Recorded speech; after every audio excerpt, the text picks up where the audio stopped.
Letters fly off a spinning globe from the US, UK, and Australia to spell SGK Studios present. The words, an audio pizza production, appear and fade away. Wearing a stylish bathrobe, Garth sits in front of his mat with a coffee, talking on a Zoom call to Kayaker, who is wearing Jedi robes. Kayaker, it's like 6 a.m. I'm up, I've had my coffee. Where's Sean?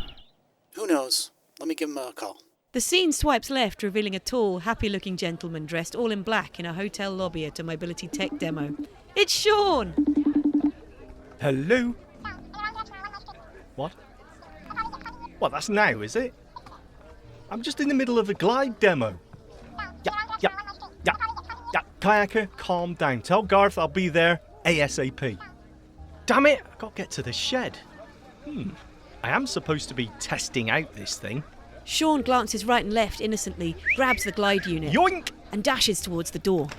Walking at an alarmingly quick pace, Sean pushes the glide as it steers him down the pavement, startling people along the way. Excuse me, blind man coming through. Shift!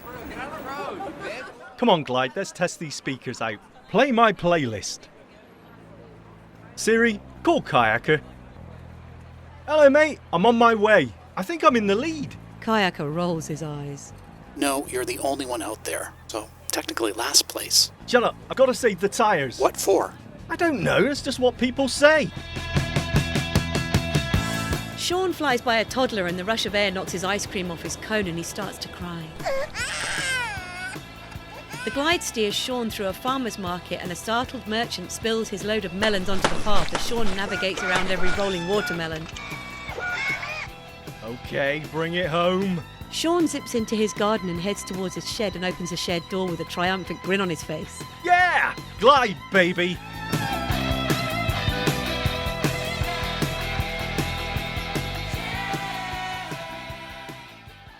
Hello, welcome to another edition of Audio Pizza.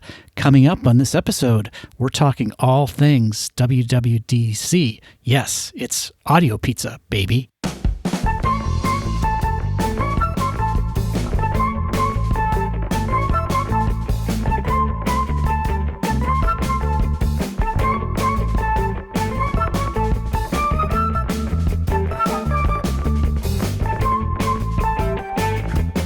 Hello, Kayaker here, broadcasting from New England on this great day. And yes, weather is important because it's actually not so great here. It's drizzly, stormy, much like my impression from the WWDC, but you'll hear all about that coming up next. But I'm going to throw it over to the UK, where I'm guessing it's equally damp and dreary in a shed. Sean, how you doing? How dare you? I haven't got a damp shed. That's a slur, sir. I thought there was a problem with the roof and you're having to... Oh, never mind. No. Are we really going to talk about WWDC? I mean, not to... What are we, 2 minutes in? I'm not casting, a downer on the entire episode, but by the time this actually goes out, is it too late for Dub? Well, no, because we're not doing the superficial stuff of the keynote. We're going a little deeper. Oh, all right. There are over 100 sessions that I plowed through over the last week. Yeah. And you'll hear about it coming up soon. Oh, okay, good. I'm sort of out of my depth then. But in Australia, it's Garth. How you doing, Garth? WWDC, all I've been ploughing through is nappies. So I'm glad, Kayaker, that you have had a look at those sessions and you're ready to go deep, because it was all pretty superficial as far as I'm concerned. Yeah. Yes, me too. So over to you, Kayaker. Take us home and take us to the outro. Well... No, wait. Let's be superficial for a minute, because by the time people are listening to this, I'm sure they've listened to every other reaction and takedown of WWDC. And yes, I am saying Dub. All right? I've succumbed to your nastiness, Garth. Thank you. WWDC. So let's give a quick summary. All right? This may make this episode incredibly short. But, okay, Garth, your reaction. Now, look, there was a few interesting things for voiceover users. The Braille support, Braille access, probably the thing that I'm actually going to get most benefit out is the saving of your voiceover profile to the cloud or transferring to other devices.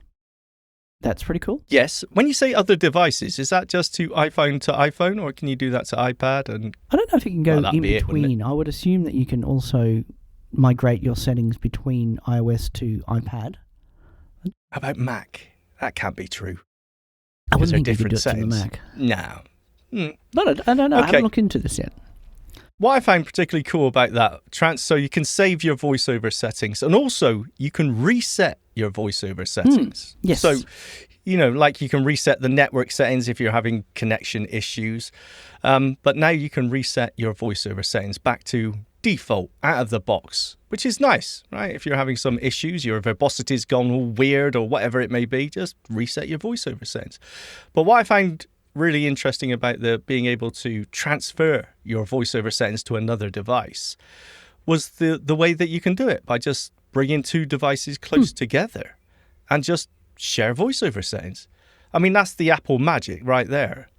It's cool. Yeah. And I think there's some gesture like hold of 3 fingers. Like if the other device doesn't have voiceover on already, you can hold your 3 fingers on the screen to turn on voiceover.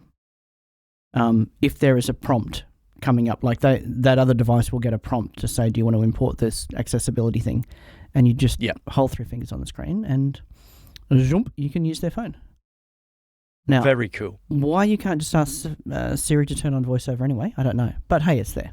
Well, that's Apple Intelligence for you. Oh, okay. Right, hang on. Before we went off on a bit of a tangent. So your overall summary, did you go, yeah, that was cool? Did you go, nah, that was nothing? What did you come away with after Dub Dub? It's all right. I think some of the stuff for the developers in terms of giving free open access to their foundational AI models on device, I think some developers will be able to do cool stuff with that. There you go. Okay. Yeah, and that's the one takeaway that I had from digging into the weeds. That is the most interesting part, and it'll be interesting to see what developers do to take advantage of the on-device models. And they can even train them somewhat to customize their responses. So whenever you make something easy for developers to do, you're going to see some innovation and some apps that may benefit us. But as a whole, as a blind individual, I was less than excited. But as a human being that likes Apple products, I was actually most excited about the iPad OS changes that made the operating system more like the Mac. Mac-like. Yeah, Mac-like, a true multitasking environment with multiple windows and apps open. iPad is becoming more like a true operating system that's really coming of age. And I think that was the interesting thing. That should excite a lot of people.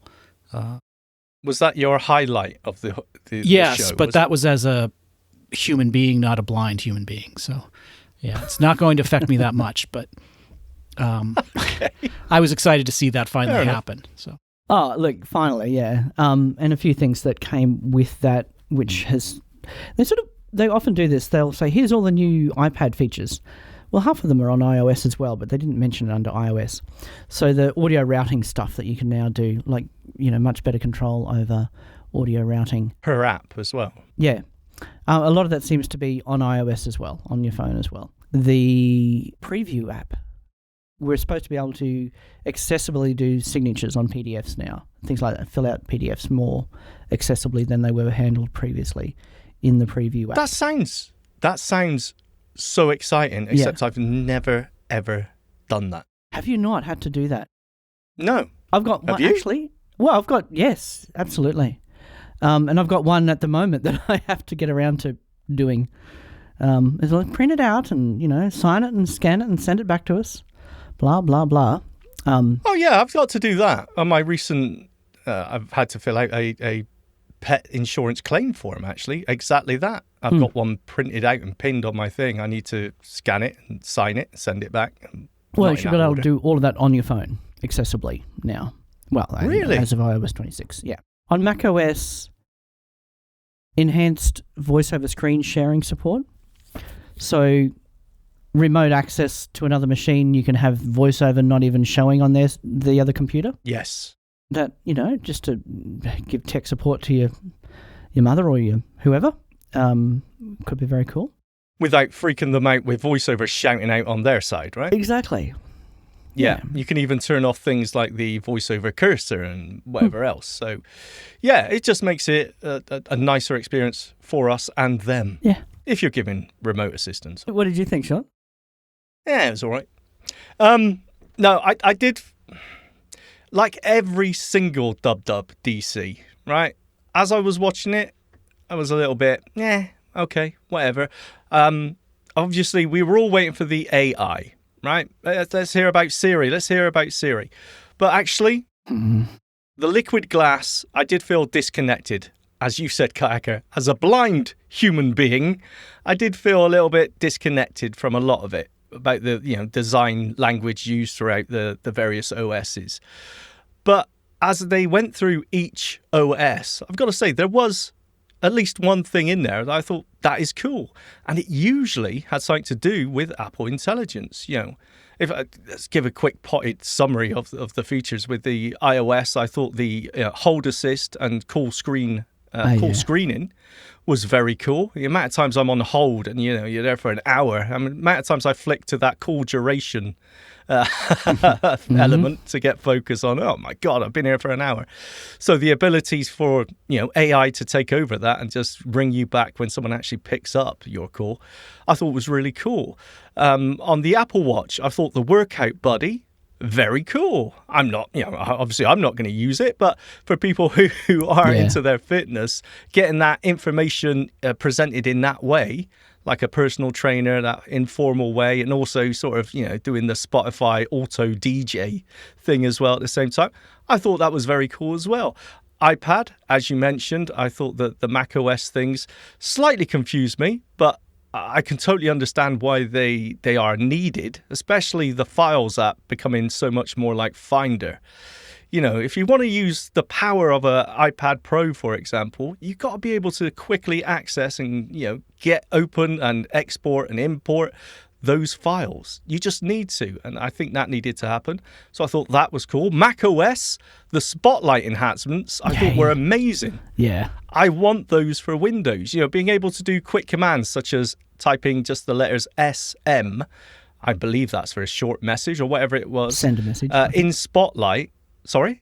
Oh, send message, I took it to be. But send message, whatever it is. Yeah. To quickly send a message to someone inside of, the Spotlight command, I thought was very cool. And the Apple Intelligence in there to be able to search the menus of apps, remove background, for example, was what they used in the demo. And it told you exactly where it was in the menu system. That's fantastic. So I thought Spotlight on macOS was amazing as well. There were lots of things where I thought that is very cool. So as ever with WWDC, when I was actually watching it, when I came away from it, I thought, it was okay. But as you digest it, you think, actually, that was cooler than I thought. So I thought it was nice. Very good. Thank you for listening to Audio Pizza. Bye-bye. There you go. That's your... But let's talk about the elephant in the room with Apple Intelligence, right? Because obviously there was all those rumors that they're not going on the Germinator's interview show, so obviously there's not going to be any news about Apple Intelligence. But interestingly, they did come straight out of the trap with the talk about Apple Intelligence. Yeah, and they set the expectations straight away that. Yeah, there's stuff here. We've been working on it, but I actually thought it was a lot better than I was expecting, because I think they really distinguished between Apple Intelligence and Siri. And I think the Apple Intelligence that they did use in there, like I just mentioned before in that list, I thought they were really cool uses of Apple Intelligence. Yes, of course, I'm disappointed that Siri is still Siri, but you know what? The Apple Intelligence is actually pretty cool. Agreed. Well said, Sean. Thank you. Kaika, how do you respond to Sean's positive impressions? There are some positive takeaways from the conference, but I think overall there was no big ticket item. There's no wow factor. These are all nice things that are logical extensions and logical features that they should implement anyway. I thought most of the focus, I think, was on the new design, the liquid glass, and I think that is putting a new paint job on a rundown shack. It's just okay, looks good, but putting a paint job on something that sort of has a bad foundation behind it for me, I think I would have felt better if they said, you know what, we're going to go back and we're going to fix a lot of these problems that you've been having. You know, there's a whole backlog of bugs. It's like, I feel like they're getting ahead with features and not fixing the problems that cause the device to not work properly. And Deja vu. Yeah.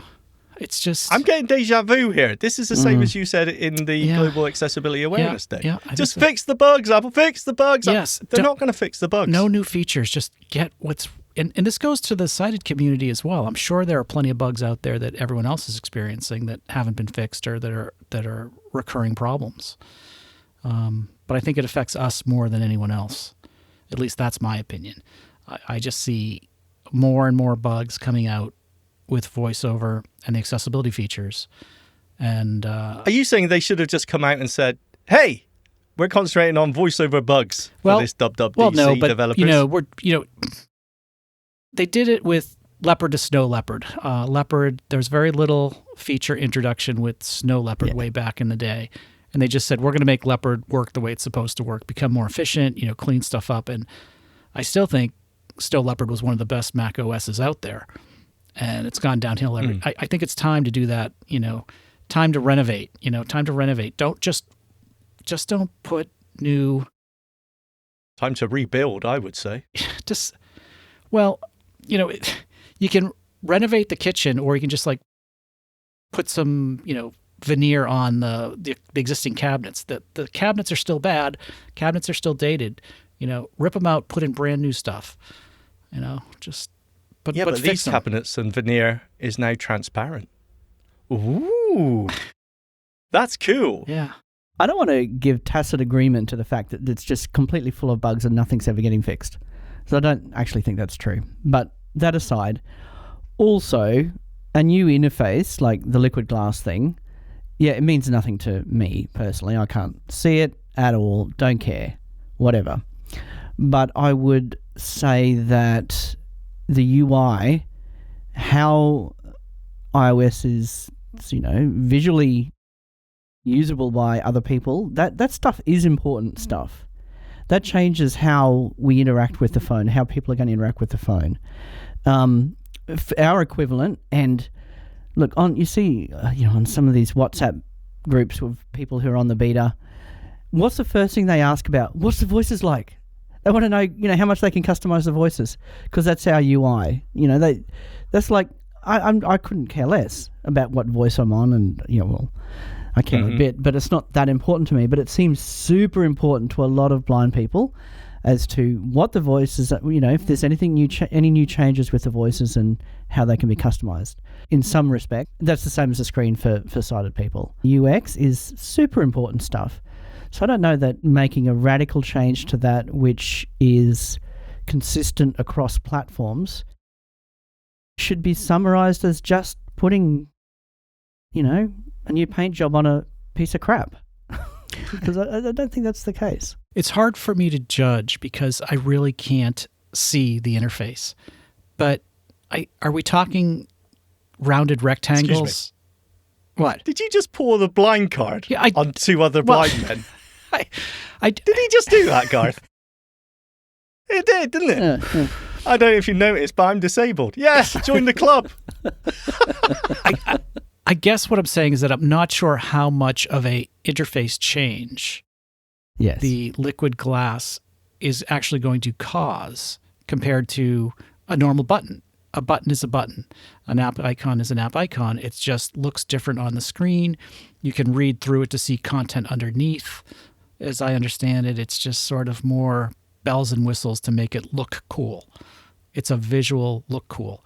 I don't think it changes how one interacts with the phone. Well, it does changes depend. your enjoyment of interacting with the phone, maybe. It's like you having your Karen voice on there. Let's say you suddenly got told that you had to have Fred. The Fred was the only voice you could use. It would change your experience with interacting with the phone. So this is that's all it is. But it is important. How we experience that interaction is super important. I don't know, the liquid glass thing sounds a bit like it could be a problem for a lot of those low-sighted people Low-sighted, is that a word? Low-sighted. Oh dear, I don't like Jesus, that. low I don't like that either. Low vision people who are still, on that border between turning on some accessibility features and squinting at the phone, and a lot of us RPers were there once upon a time. Yep. And some of us are probably there right now. And the liquid glass sounds like it's going to be a bit of a nightmare. And it might sort of get people to turn on those accessibility features that they've been not even having to be aware that are there. Yeah, but they're being forced to do that because the UI isn't working for them anymore because of the poor contrast. I will say that. I said that I felt... Did I say this? I think I did. That I felt disconnected from this dub because of the concentration on the visual theme. So I was sort of, this isn't going to affect me. But both of you, for a change, are absolutely right. There are some red flags here to concern us. Firstly, as you said, the low vision users, with that transparency. I don't think transparency has ever worked well as a user interface. I'm thinking of Windows Vista with the Aero glass. It never works well. Hey, maybe if anyone can do it, maybe Apple can, but we'll see. Secondly, we got a few floating controls, I heard. That worries me.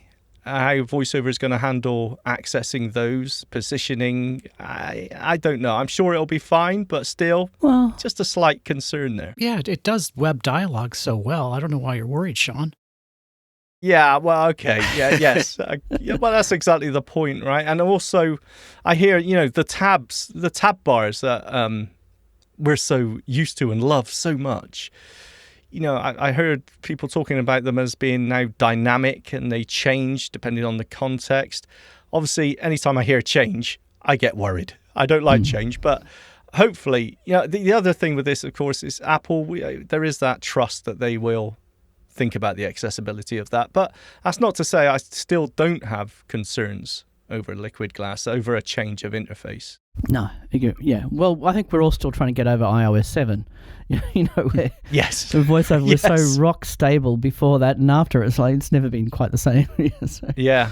No, it's true. Yeah, I mean, it's a big shift, right? Yeah. Very early betas, first developer beta. Seems pretty good so far for a very first developer beta. Are you running it? Oh, yeah.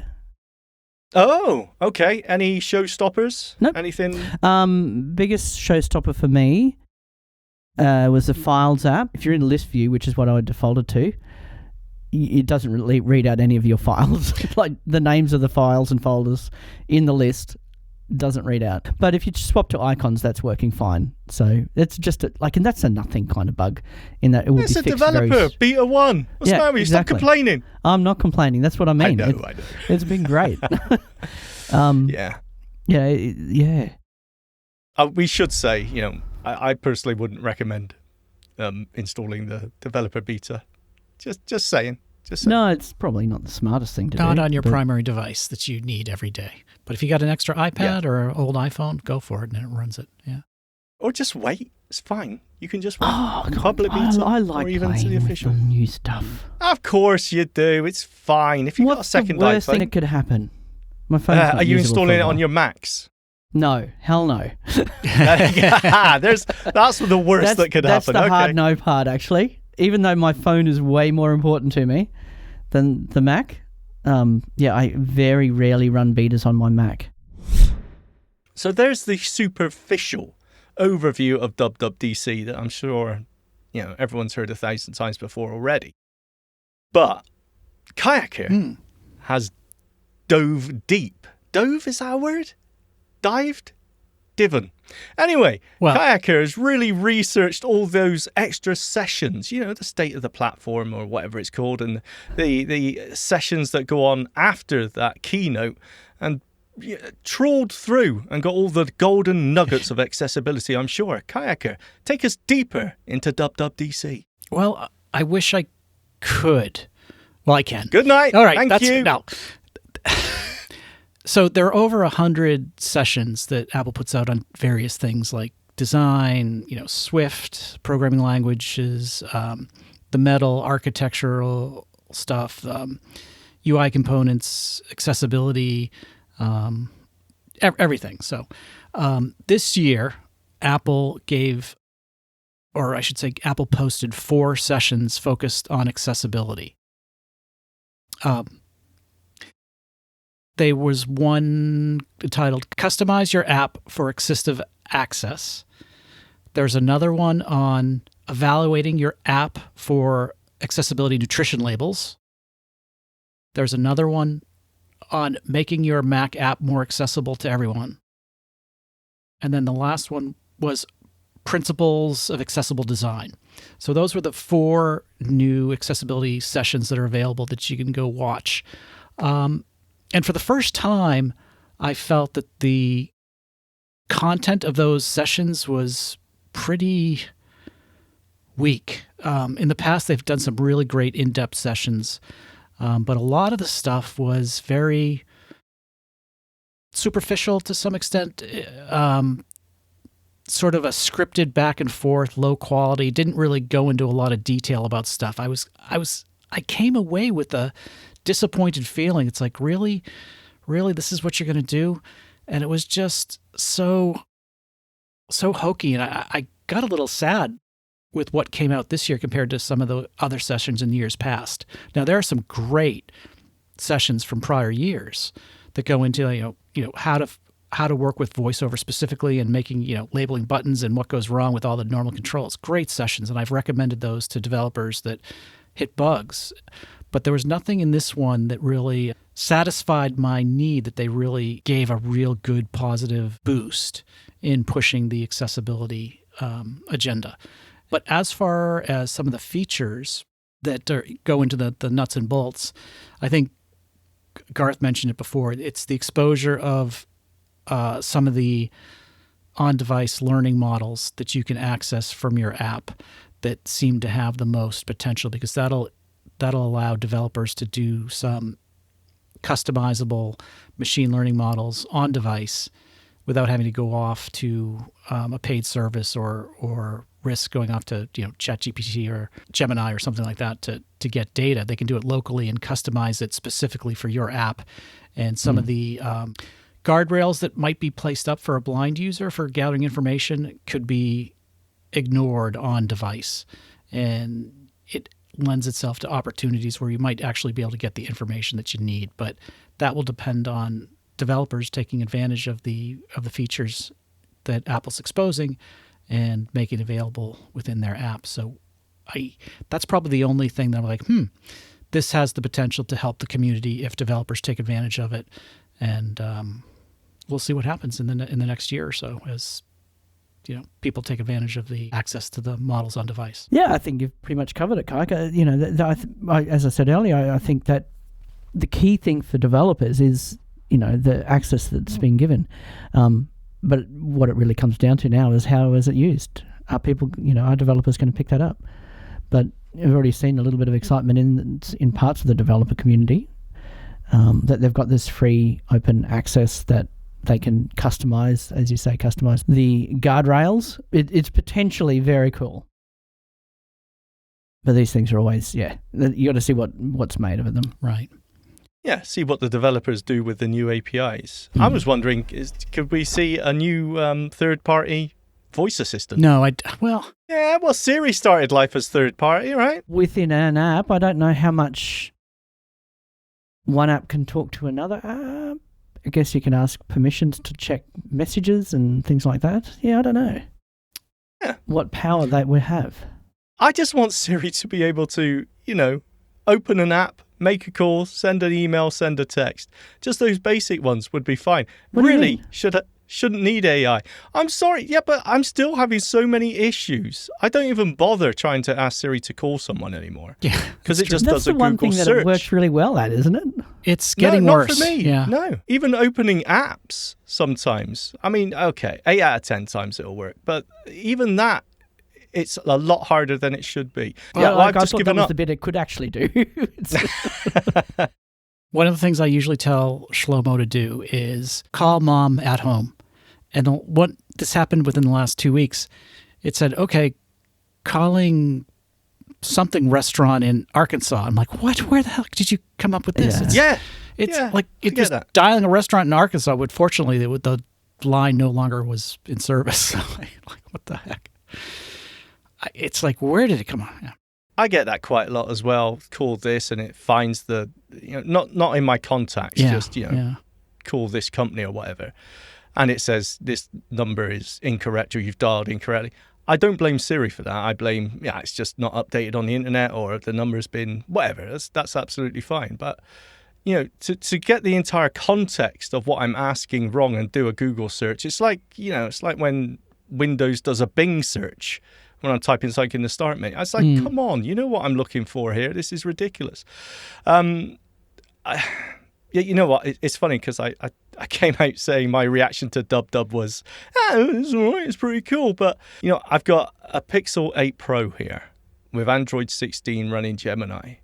And the experience of using Gemini is it's so nice. Even with the hallucination.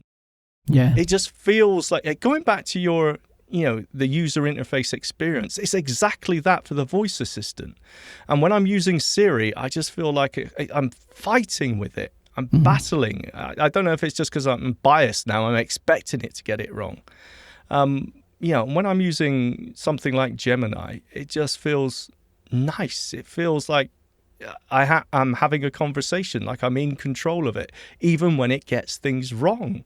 And I can't justify that. Gemini gets things wrong, but it's fine because it's Gemini and I like it. And Siri gets it wrong and I hate it. But there is something to it. I think Apple do need to pull something out of the hat when it comes to a voice assistant. You know what? Just take it off. And the annoying thing is, I've started using voice control quite a lot. All right? When I'm watching my YouTube videos, press skip ad button. So I don't have to try and find that skip ad button in YouTube because it keeps moving around and it's terrible. I use it when I'm watching Facebook videos, just scroll down to go to the next one. I actually use it quite a lot, voice control. Yeah. And you know what? It's cool. The dictation works. I mean, it's like night and day how well the dictation works in voice control compared to Siri.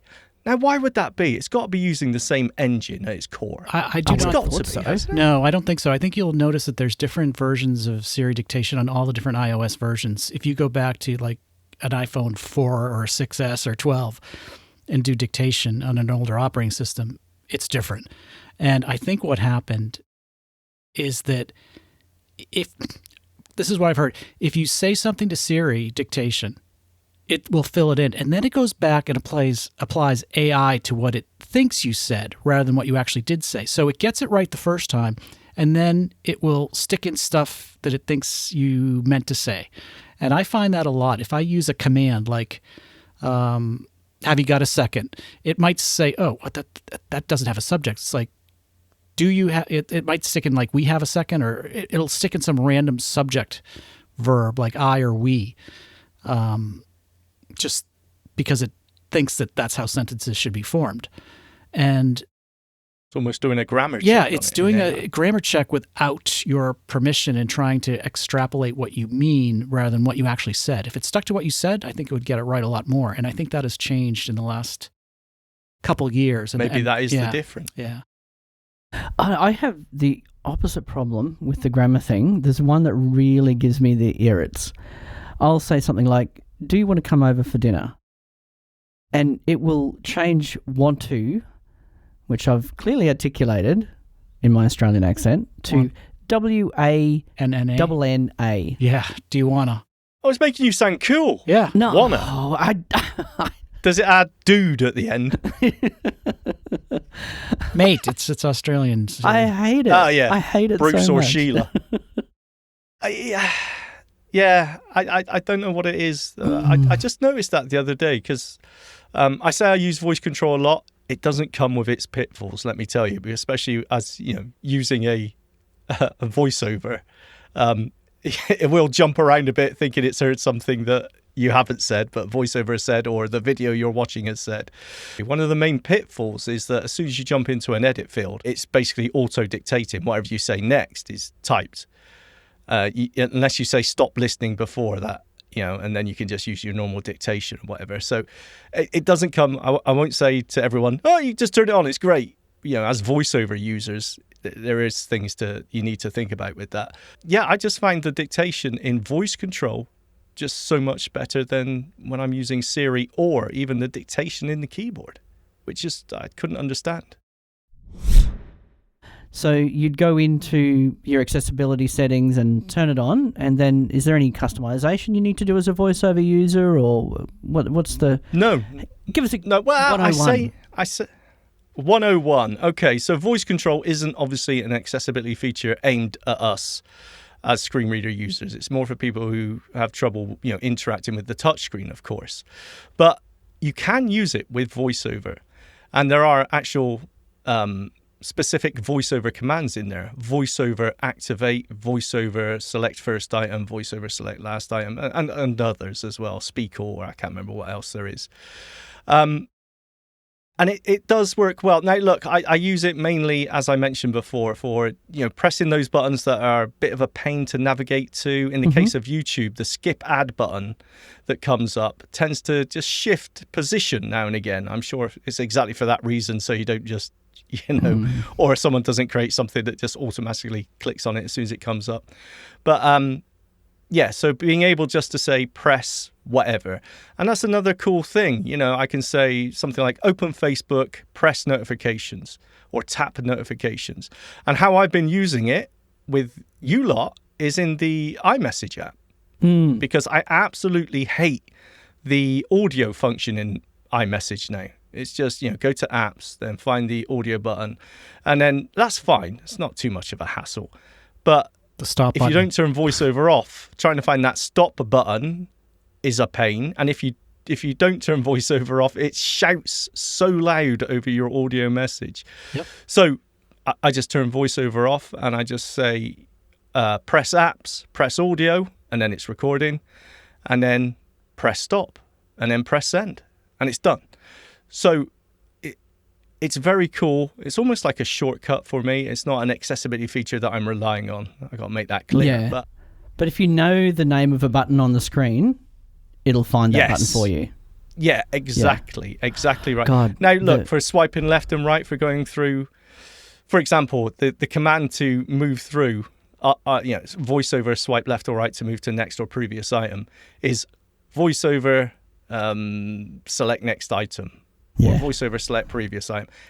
Saying that 5 times can be a real pain in the butt. You're not going to do that, no. No, but you can say something like record new command, and then you say voiceover select next item. Stop recording. It'll pop up on the screen and say, what do you want this command to be called? And I just say next. So then every time I just say next, it swipes to the next one. Okay. So you can create your own little macros. So, there is a little bit of tinkering you can do. So, yeah, it's not quite as simple as just turn it on and you're off, But it is something to be aware of, I will say that. Yeah, no, it sounds like something I should explore because, the thing I can see, like talking about YouTube, I don't have the skip ad button problem, but if you accidentally type on a bloody short and then you've got to try and get out of the short, I hate... trying to find that back button. Yeah. That back button's That's right. 15 swipes Press in. back button, or press the home button, press home even, so it goes back to the tab, takes you straight back to the YouTube home. So, if you're quite familiar with an app, it can be really handy to navigate around just using your voice. Cool. Yeah, there we go. If we got nothing out of the WWDC roundup, at least we got a 101 on voice control. Thanks, Sean. Well, you know what? I got to say this as well. I've just been playing with the Files app and I added my network drive to Files. I didn't know you could do that. It's actually very cool. I've now got my Dropbox folder in there. I've got my shared network drive in there. It's actually very handy, I use the Files app all the time. I love the Files app because it's got, some people make you use Google Drive, some people make you use Outlook, some people make you use Dropbox, and then you've got your own iCloud and files, and it's really cool. Just moving stuff from Dropbox to Google Drive or whatever, it's great. It takes a bit of getting used to, but once you get familiar with it, it's actually a really powerful thing, I've got to say. I was quite shocked by it. No, Okay, that's done. You're welcome. All right. Now listen, kayaker. I am looking for network attached storage. Since I've shared my external Seagate 8 terabyte external drive, which is just plugged via USB into this laptop in the shed, which is never turned off, by the way. It's on 24/7. So I thought, you know what, I'm just going to share that across all the other laptops, all the other computers in the house. Works really well. Nice fast internet. I got some lovely Eros routers and nice fast internet. Works great. I've got into it now. I want proper standalone network attached storage. And I know what you're going to say straight away. Synology, right? Yep. That's what you use to run your network attached storage. Actually, I do not. I use my Mac. Oh, now I'm interested. Explain. I use my Mac to run my server software, and I mount my Synology drive on my local Mac and use a folder on that to present. So I don't run the applications on the Synology. I just use the Synology as the high availability sort of network backup storage that's available on all devices on my network. So let's back up a bit. What are you trying to do with your, quote, NAS? Nothing to do with you. What I'm trying to do. What problem? I always ask this question. What problem are you trying to solve first? What problem are you trying to solve for your storage needs? I'm not trying to solve any problem. I just want my external storage not relying on my hard disk, my laptop to be on 24/7. Okay. I just want a standalone hard disk, external hard disk with the network availability. Okay. So nothing exciting. I'm not expecting to run a media server on it. I'm not running virtual machines on it. But the way you explained your Synology then, what's the difference between that and just a USB attached external drive? It's the same issue that you have. I don't have to have my computer on. There's two parts to make my server. Let me rephrase. Sorry. I'm actually solving the same problem you're solving. I don't have to have my Mac on all the time to have access to the network attached storage on all devices. The storage area for my server that I present outside happens to live on my Synology. But the server itself, no matter what you're doing, at some point you need a server that's on 24/7, whether that is the NAS itself, which runs an app locally to serve out files or to grant access, or it's an actual computer, Raspberry Pi, old, Mac Mini, or, a Nook type situation on Windows. You're still going to need something. Yep. And I have been trying forever to present, an FTP server and have access to files out on the internet for decades. And I've tried all the cheap options, and it boils down to you have two ways to accomplish it. You either get an old computer running Linux, a Raspberry Pi, a Mac, a Windows machine, attach hard drives to that locally and put them out as a share. Or you get a Synology and you can do the same. So those are really the two best solutions, and anything else will just fall short. I've had very good luck with the Synologies for both reliability, robustness, reporting, and it's not the most accessible system out there. But that said, once it is up and running, you rarely have to touch it. That's the difference. That's great. Yeah, once it's up and running, which is the that sort of key part of it all, setting it up. Yeah. Yeah, but that does bit auto isn't updates. accessible. Yeah, it does auto updates. So I basically No, don't skip over it. So the setup isn't accessible. the setup is extremely difficult. Yes, to do blind. No, never mind difficult. Of course it is. We're talking NAS and setting up RAID. Yeah. Is it accessible? I would say no. Okay. No. Right. Right. Forget it then. Now, So no, Synology is not on the table. Now, from what I hear, they've done work, as you mentioned, in the is it the web interface anyway, that is probably the most accessible out there, but still, it's not accessible at the setup. Is there anything out there? I mean, I'll tell you what I'm looking at. I'm looking at the Ugreen, right? They've recently come into the NAS market. Now, the reason I'm looking at those, they are a little bit more expensive than Synology, but the hardware that they're running is a lot better, right? And I know you're going to say, well, what, you're not running a media server, you're not running a virtual machine, so why do you care about the processor or memory? I don't know. I just do. I don't want any possible bottlenecks on there, especially when you're paying, $500, whatever it is, dollars for this. I want to get the most bang for my buck. Mm-hmm. So the comparison between the two, when you compare hardware before, I'm looking at the 4 bay models, so you can get 4 hard disks in there. I mean, they're just not comparable. It's almost double the spec, right? So I'm looking at Ugreen. Now, the trouble is, Ugreen runs their own software on their NAS, right? It's not running Windows. It's based on some sort of Linux, which I'm sure Synology is as well. I don't know if that's accessible. I'm guessing not. The only thing with the Ugreen is that you can take their software off and install anything. You can install Windows on this thing if you want and just use that as a shared network drive like I'm doing now, but like a mini computer. You can install TrueNAS on it. You can install anything you want onto it, which I think actually opens it up and makes it very, very cool. Yes. The problem I'm facing is there any solution out there that is accessible? To the best of my knowledge, the answer is no. Even a Raspberry Pi is hard to set up completely blind.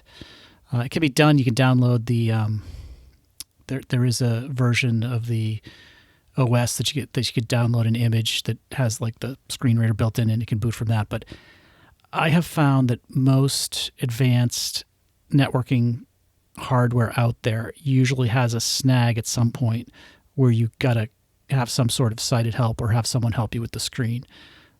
But as I said, with the Synology, once it's set up, I really don't have to touch it again. It auto updates.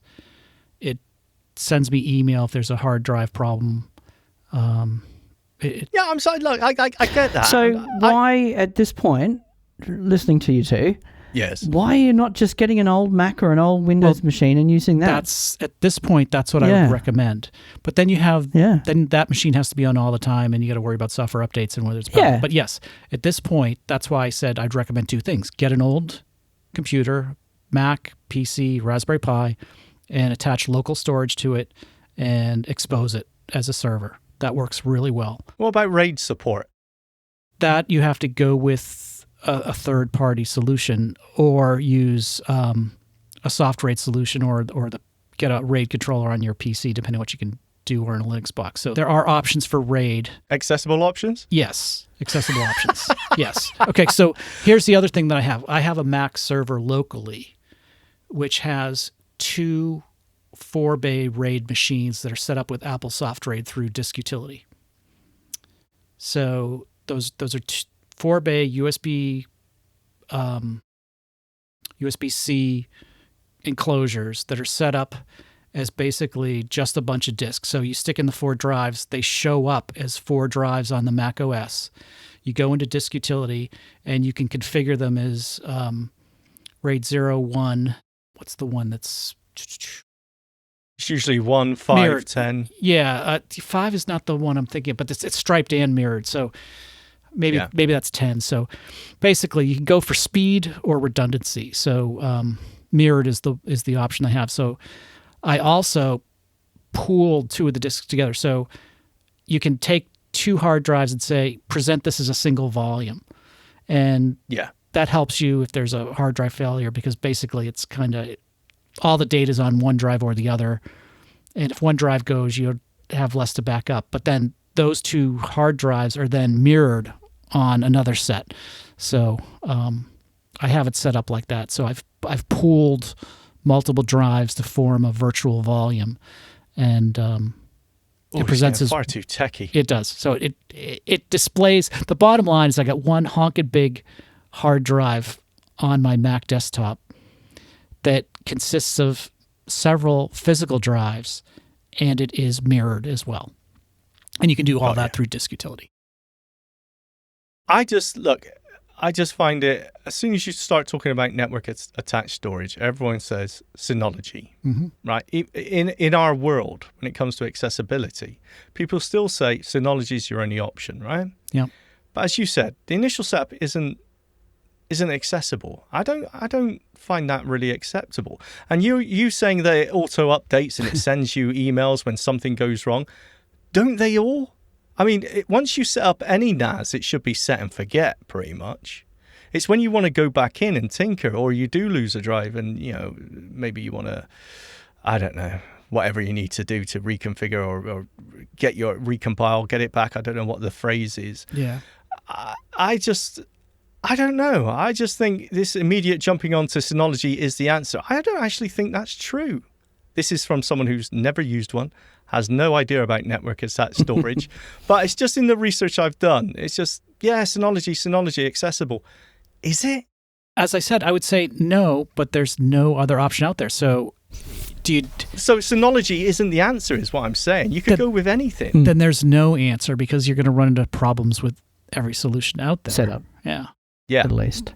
Yeah, okay. But All right, I'll go with that. Which is the least painful accessible solution?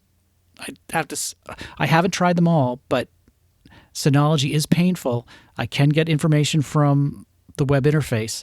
It's just a web-based app that uses a lot of weird things, and it doesn't always work. So it can be extremely frustrating.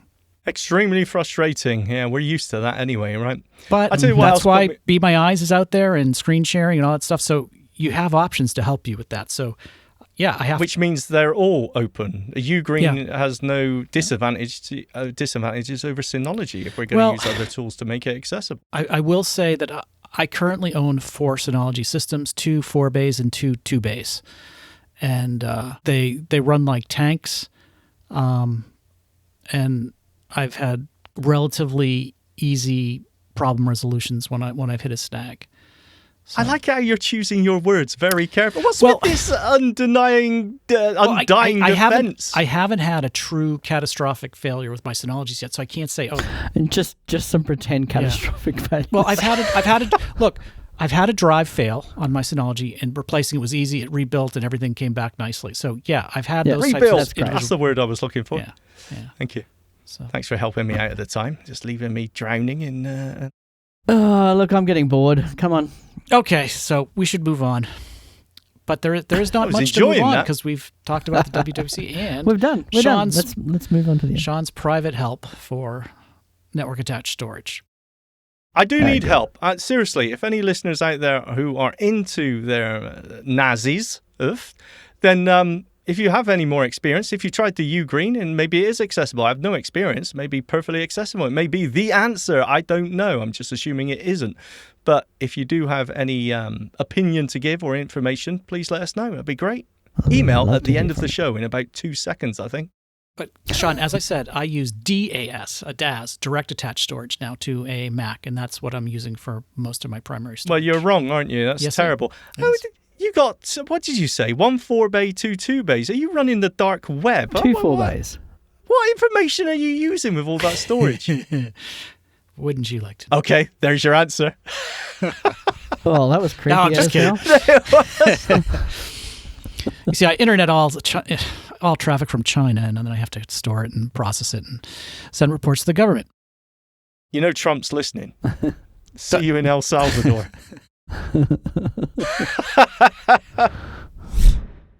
That concludes our so-so coverage of the WWDC 2025 week at Apple. And if you have any comments, please send us an email, sgk@theblind.ninja. sgk@theblind.ninja. That's sgk@theblind.ninja. See you next month. Bye.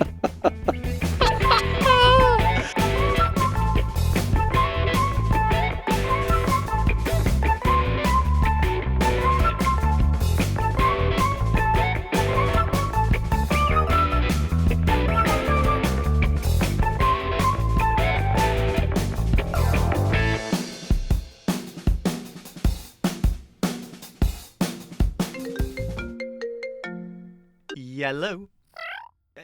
Amos. Hello. Yeah. All right. Yeah. No, it's fine. Kind of. No, it's fine. No. Don't send Luke. It's fine. I know. He's a big fella. Stop. No, wait. I'll bring it home right now. I'm on my way. Let's do it.